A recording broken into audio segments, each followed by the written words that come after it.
I'm fine. 2 words, 5 letters total, and somehow they carry the weight of everything a person is too tired, too scared, or too broken to say out loud. You've said it, I've said it, we've all said it.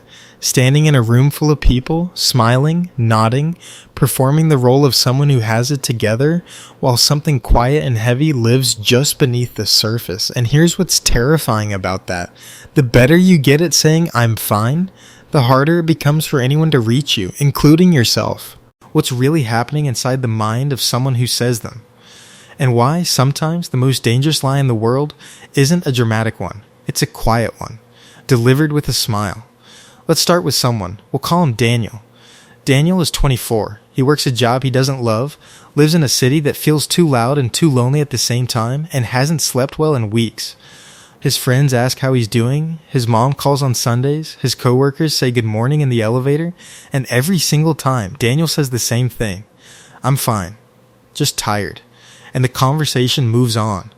Because that's what I'm fine does, it closes the door before anyone can walk through it. It's efficient. It's socially acceptable. It keeps everything moving. But Daniel isn't fine. He hasn't been fine for a long time. He just doesn't know how to say that without feeling like a burden, without feeling weak, without watching someone's face shift from casual to concerned and suddenly becoming a problem someone else has to solve. So he keeps saying it, every day, to everyone, until one day he starts saying it to himself. And that's when it really gets dangerous. Here's something most people don't talk about. I'm fine isn't just something we say to other people.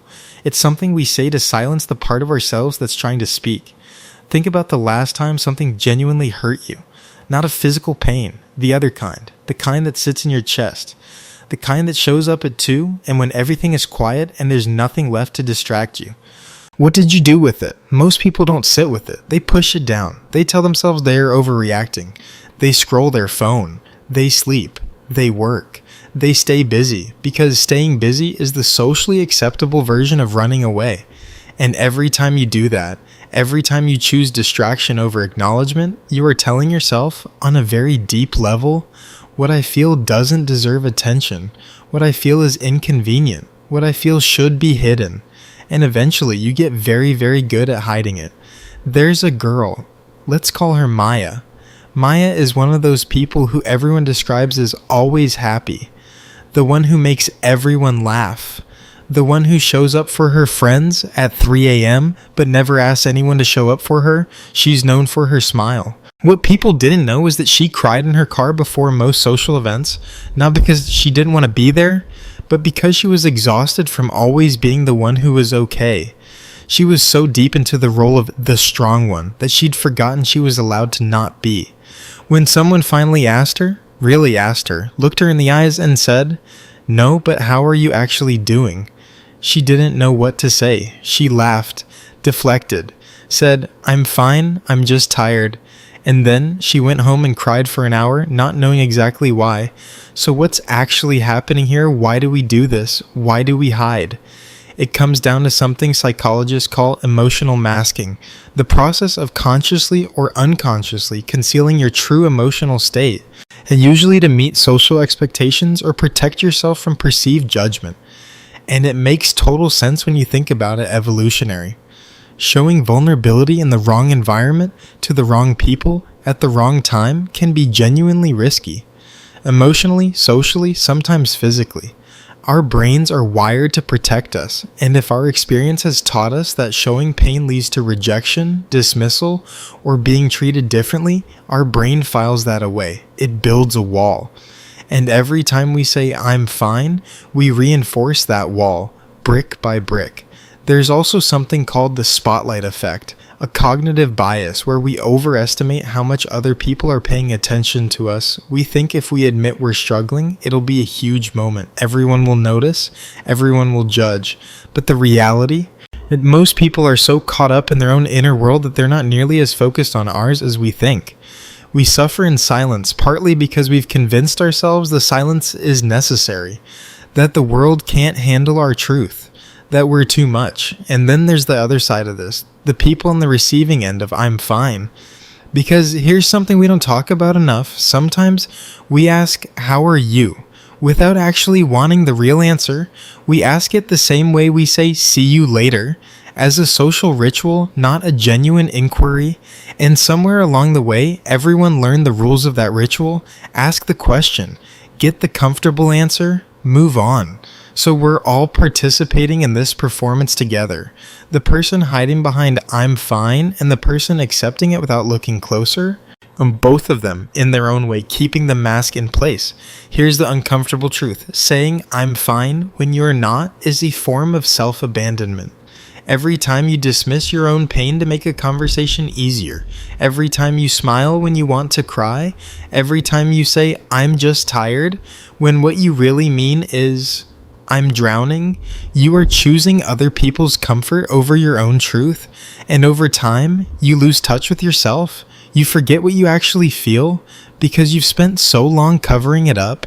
And the saddest part, most people who do this aren't doing it because they don't want connection. They're doing it because they want it so badly that they're terrified of what happens if they reach for it and it's not there. If they say, I'm not okay, and nobody knows what to do, and if they're vulnerable and the room gets awkward, if they open up and the person on the other end checks their phone, so they protect themselves by staying silent. They keep everyone at arm's length while desperately wishing someone would close the gap. That's not strength. That's loneliness wearing a costume. And for the people on the outside, the ones watching someone they love say I'm fine, while something in their gut tells them it's not true. Here's what I want you to hear. The way you respond to that moment matters more than you know. Because sometimes all it takes is one person to ask again. To say, no really, I'm here. You can tell me. One person willing to sit in the discomfort of someone else's honesty can change everything. So what do we do with all of this? First, if you're the person saying I'm fine when you're not, I want to ask you something. Not as a challenge, but as a genuine question. What are you protecting? What are you afraid happens if you tell the truth? Because usually when we dig into that fear, it's not actually about the other person, it's about us. About old wounds. About the times we were vulnerable and it didn't go well. About the voice in our head that says our pain is too much, too dramatic, too inconvenient. You don't have to tell everyone everything. You don't have to break open in every conversation. But find one person, one safe place, and practice saying the real thing. Start small. I've been struggling a little lately. This week was harder than I let on.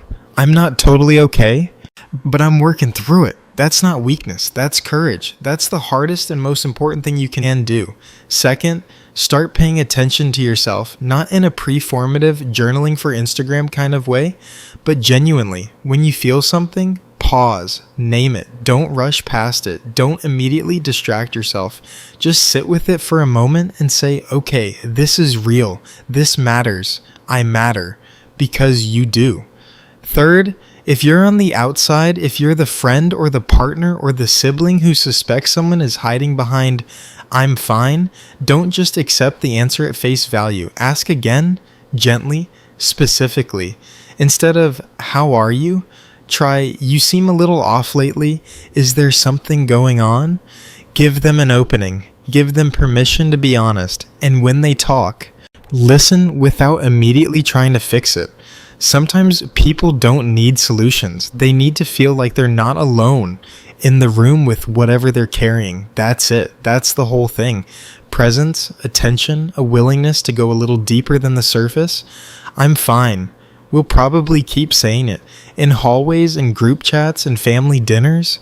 In the moments where the real answer is too long, too heavy, too vulnerable for the situation. And that's okay. Not every moment calls for full emotional honesty, but this is what I want you to take away from this. Know the difference. Know when you're saying I'm fine because it's genuinely true, and when you're saying it because you've forgotten or stopped believing that you deserve to be heard. You are not a burden for having feelings. You are not weak for struggling. You are not too much for needing someone. You are human. And being human means sometimes life sits heavy on your chest, and sometimes the most powerful thing you can say is the hardest thing to say. I'm not okay, but I'm here and I'm trying. That's enough. You're enough. If this hits something in you, something you haven't let yourself acknowledge in a while, sit with that feeling. Don't scroll past it, let it mean something. And if someone in your life came to mind while you were watching this, check on them. Not with "you okay?" but really check. Ask twice. Because the people who say they're fine the loudest are often the ones who need someone to hear the quiet underneath.